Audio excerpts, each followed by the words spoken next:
বাঘেৰ পোৱালি হৈছিল মই 1 ঘণ্টা হল মই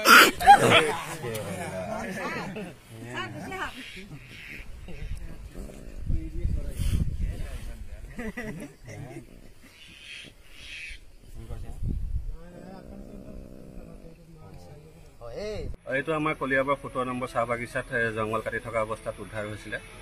কমন লেপাৰ্ড বুলি যিটো কয় কমন লেপাৰ্ডৰ পোৱালি আৰু আমি কলিয়াবৰবাসীৰ বাবে এটা সুখবৰ আগতে ৰয়েল বেংগল টাইগাৰ আমি প্ৰত্যক্ষ কৰিছিলোঁ আজি পুৱতি নিশাৰ আগে আগে আমি কমন লেপাৰ্ডটো আমি প্ৰত্যক্ষ কৰোঁ চাহ বাগিচাৰ শ্ৰমিকে প্ৰথমতে প্ৰত্যক্ষ কৰি মোক খবৰ দিয়ে মই ততালিকে আহি ঘটনাস্থলীত উপস্থিত হ'লোঁ হোৱাৰ পিছত এইটো খুব বেছি আপোনাৰ এমহীয়া 20 দিনৰ পোৱালি আমি বস্তুটো উদ্ধাৰ কৰি লৈ অহা নাই যিহেতু অকণমান বৰষুণত পোৱালিটো ভিজিছিলে আৰু আধা ঘণ্টামান পিছত পোৱালিটো মাকে কামাখ্যা পাহাৰলৈ মুখত দাঙি লৈ গুচি গৈছে